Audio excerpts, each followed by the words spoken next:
Benvidos ao Semanal Compostelán. Esta semana, entre outras moitas novas, falamos do achádego dunha nova estatua na Catedral de Santiago, unha figura do século XII da época do mestre Mateo. Tamén falamos da peonalización con matices da avenida de Xoán 23 e de que grazas ao GUOS, Compostela estase a converter na capital da música de vanguarda. Comezamos.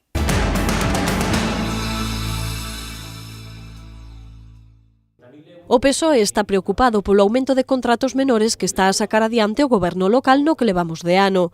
Só no 2016, Compostela Aberta gastou case 5 millóns de euros en máis de 460 contratos a dedo e as cifras de 2017 van polo mesmo camiño.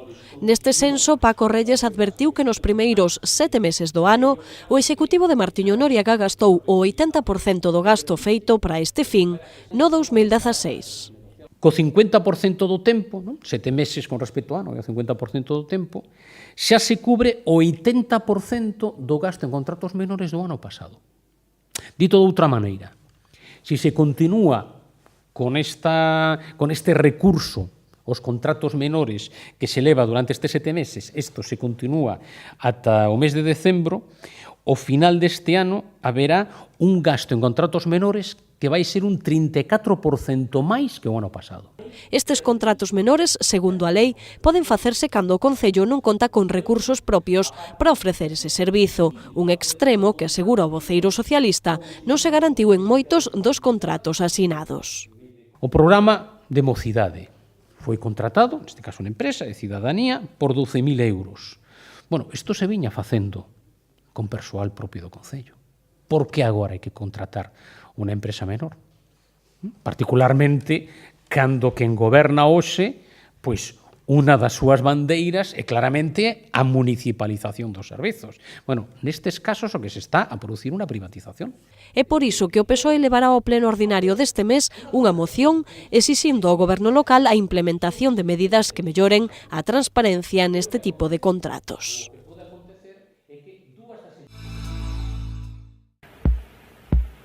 I'm in charge.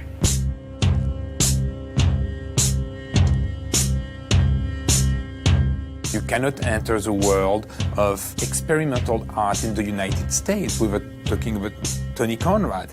O GUOS Festival é un encontro de cultura alternativa e de vanguarda que se celebra anualmente e que neste 2017 vai pola súa cuarta edición.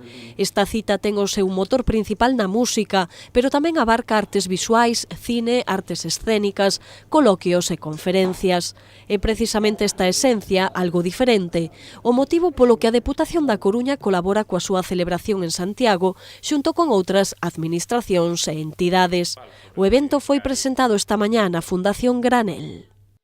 Un festival que representa para Santiago de Compostela pois esa posibilidade de ter un público diferente, un público que busca esa formación e que xa sabe cal é esa maneira en que se vai desenvolver esta programación. Os festivais poden facerse de maneira moi diversa.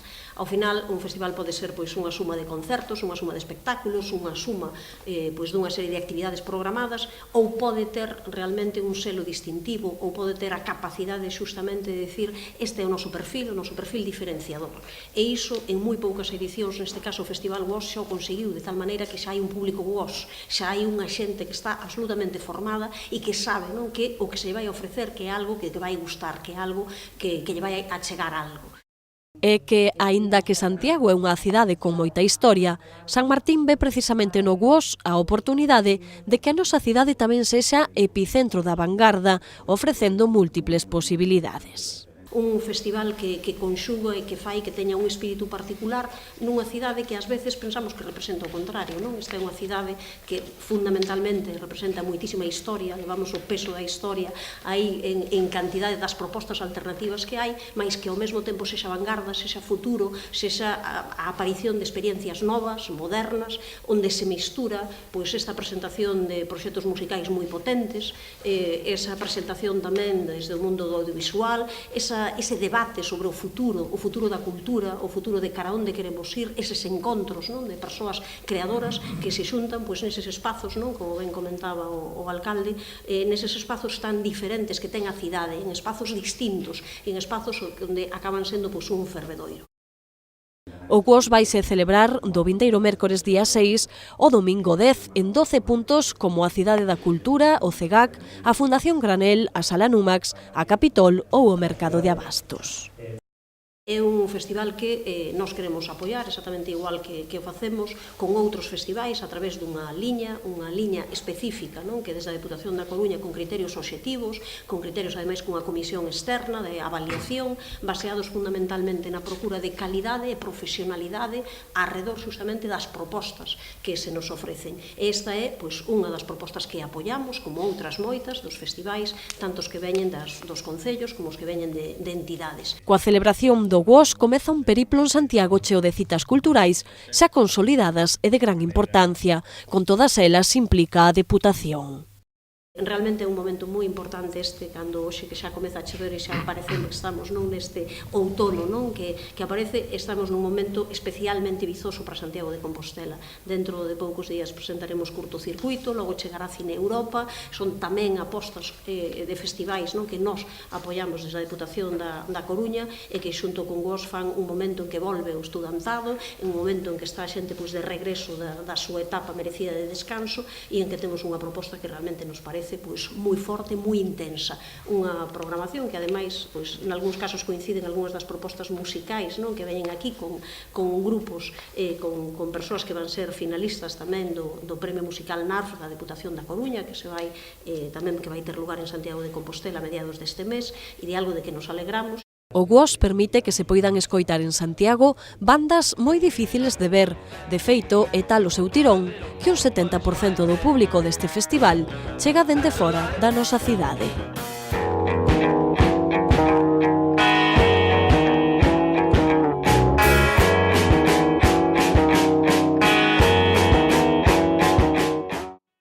Visiones a alta velocidad van quedando atrás. Cara siento la fricción del viento. Deforma la realidad en un baile abstracto.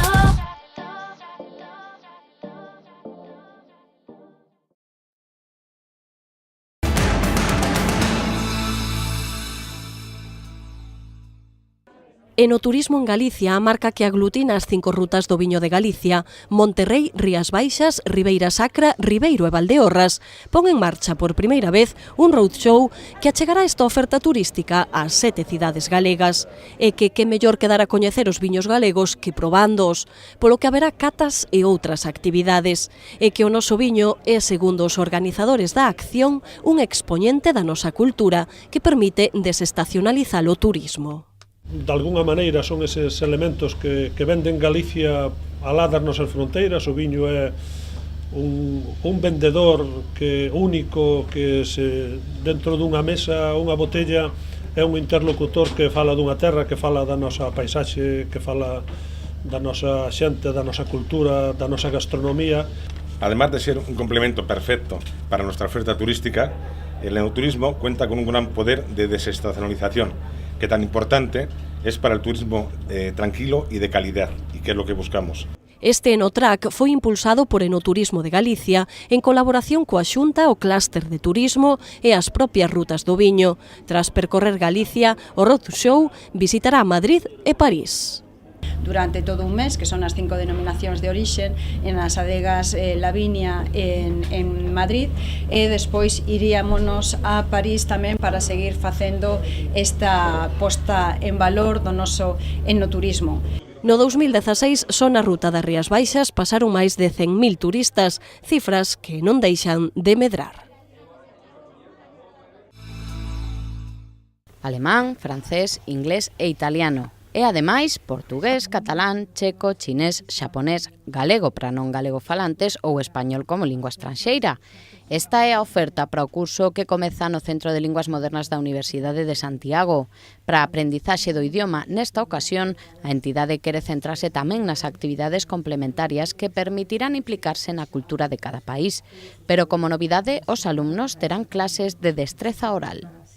Tamén ofertamos cursos un pouco temáticos centrados en algún aspecto, ¿no?, desa lingua. Por exemplo, a novidade para este curso son a ampliación da oferta dos cursos de Speaking Skills en inglés, que son as destrezas orais. Son cursos máis curtos, semestrais. Estaban motivados porque hai unha gran demanda de acreditar o nivel B1, o nivel B2 na universidade, tamén na sociedade, e o que notamos dende a sección de inglés, dende o centro, que sí que a destrezas orais son cos que máis apoio necesitan. Ademais, o Centro de Linguas Modernas permite presentarse a exames para conseguir certificacións oficiais de dominio do idioma. Dende hoxe, todos os interesados poden xa matricularse se que van a continuar estudos. No caso de comezar, hai que inscribirse para presentarse os test necesarios de nivel que se realizarán a partir do día 13. As clases comezarán a finais deste mes de setembro.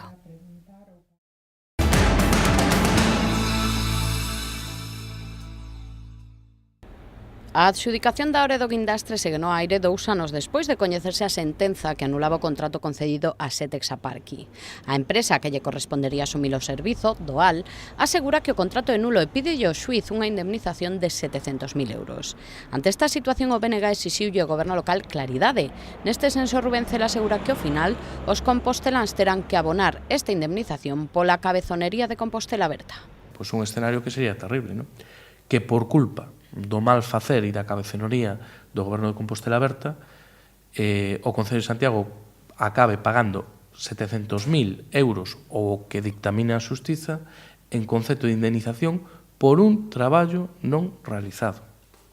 É dicir, pola mala práctica de Compostela Aberta, que acaben pagando a escote os veciños e veciñas de Santiago unha cifra en torno aos 700.000 euros a unha empresa que non realizou ningún traballo.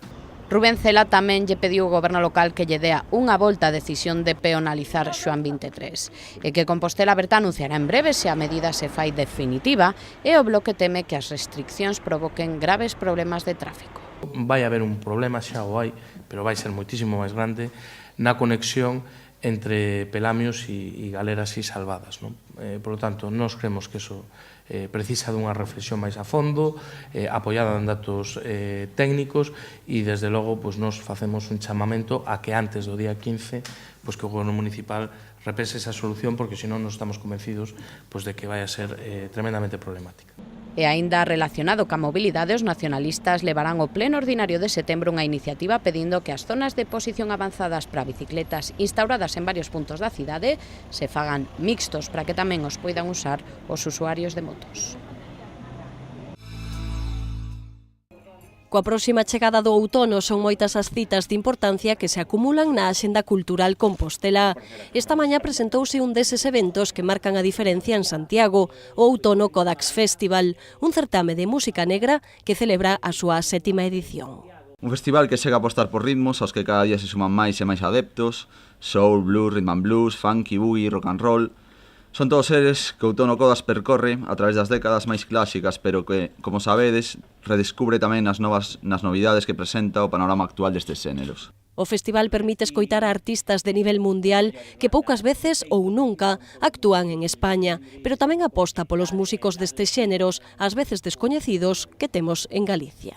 Creo que hai poucos actividades culturais tan completas hoxe en día, porque é unha actividade cultural na que, ademais de poder ter o privilexio de escoitar e de asistir a concertos de grandes figuras internacionais que moitas veces non estiveron aquí, tamén ofrecen a posibilidade de presenciar concertos de grandes artistas e grandes estrelas galegas que todos, algúns coñecemos e outros non. Visibilizar a calidade que tamén temos aquí no noso sector musical. O festival terá como escenarios a Sala Riquela, onde os concertos serán de balde ata completar aforo, e a Sala Capitol, onde as entradas custarán 20 euros na venda anticipada, con posibilidade de facer abonos. Pipi Arnold abrirá o cartel o 26 de outubro e tras outras 4 citas pechará o ciclo de Saffers e Sugar Daddy o 18 de novembro.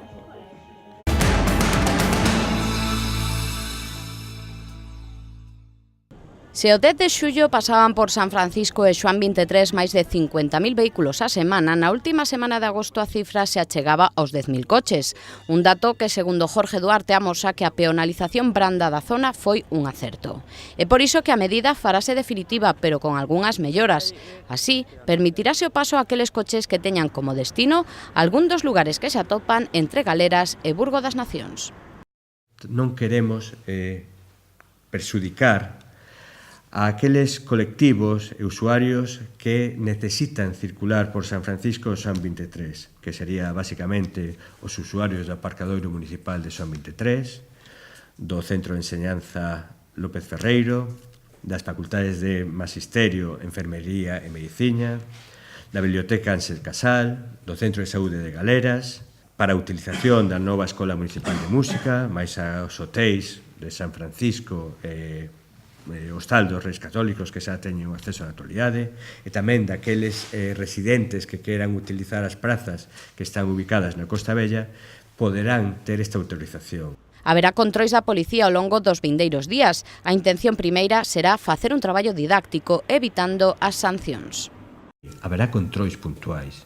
Si é necesario, tomaremos medidas como instalar cámaras que permitan ver cales son os vehículos que non paran no ámbito, que só cruzan, empezar a tomar medidas distintas. Pero vamos a ir seguindo unha escala de primeiro comunicamos quenes son os autorizados, vemos como vai a utilización, seguiremos facendo ese control dos vehículos que pasan, veremos tamén se os vehículos que pasan respetan que están pasando por unha zona peonil e a partir de aí, se é necesario tomar outras medidas de control, as iremos implementando ao longo do tempo. En canto ao aparcadoiro de Xoán 23, o concelleiro recoñecía que houbo unha baixada de usuarios dun 10% dende que comezou a peonalización. A Universidade de Santiago celebrou o seu acto solemne de apertura do curso académico. Como é tradición, o acto comezou ca chegada do profesorado togado ao Salón Nobre, onde o coro universitario interpretou a peza Beni Creator. Despois foi o turno da secretaria xeral da Universidade, Consuelo Ferreiro, que leu a memoria do curso anterior facendo fincapé na presenza da muller na universidade. No momento odierno, sin embargo, escoitamos como algo natural que do total dos 20.237 matriculados en grau, o 68,2% sexan mulleres. Os datos fornecidos o día 6 de setembro din que nesta ocasión o número total de matriculados por primeira vez é de 3.874, o que supón o 86,72% da nosa oferta. A lección maxistral deste ano correu a cargo de Juan Manuel Lema, catedrático de Produción Vexetal, que versou sobre o papel da enxeñería química para a sociedade.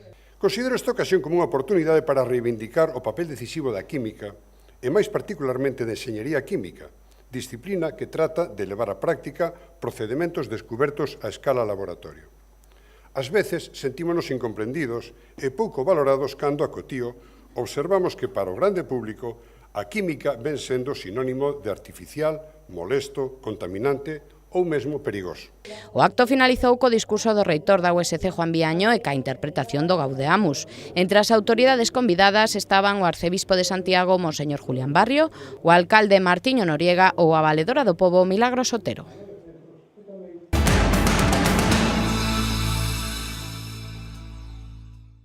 Esta peza que os medios de comunicación puidemos ver por primeira vez na Sala de Gramáticos do Pazo de Xelmírez é o último descubrimento que nos deixan as obras de restauración que se están a desenvolver na catedral. Trátase dunha figura masculina mutilada que apareceu durante os traballos realizados na parte inferior da Torre das Campás.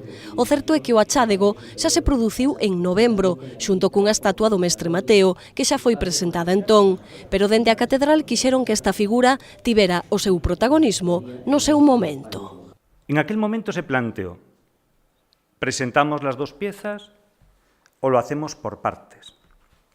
Y nos parecía que si presentábamos las dos piezas, alguna podía quedar de algún modo como considerada menor. En principio, por dimensiones, esta sería la menor. Y no se le daría toda la importancia que tiene esta pieza.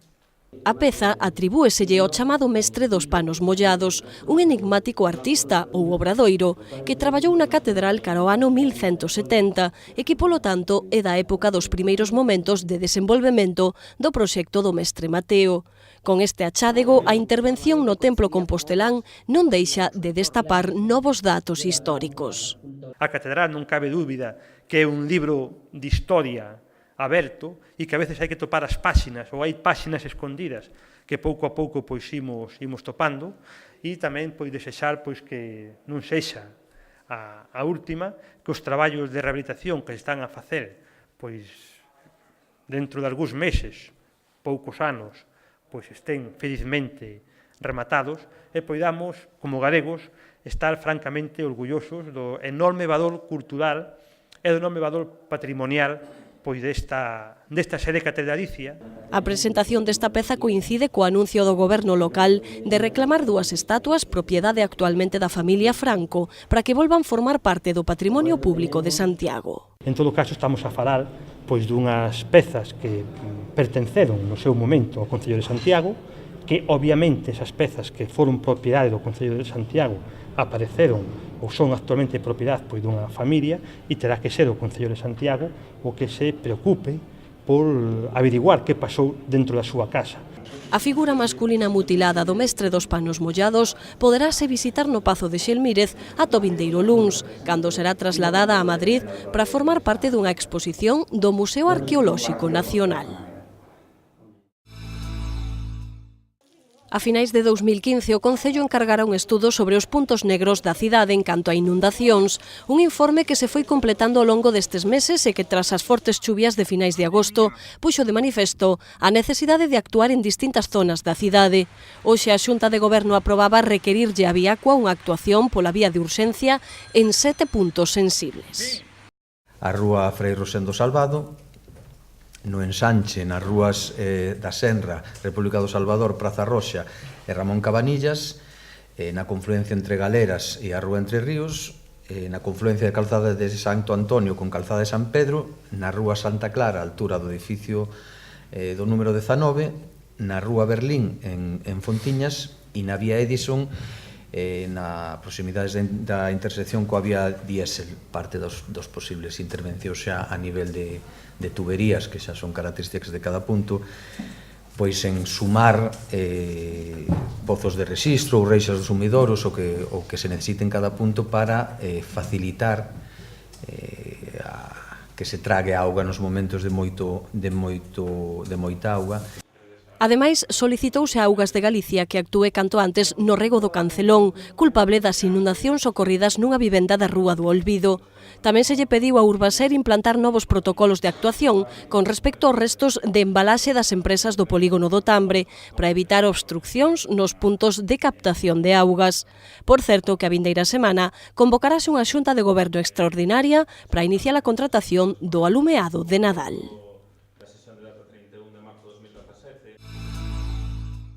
E ata aquí o programa de hoxe. Continúan ca programación de Correo Televisión. Sexan moi felices.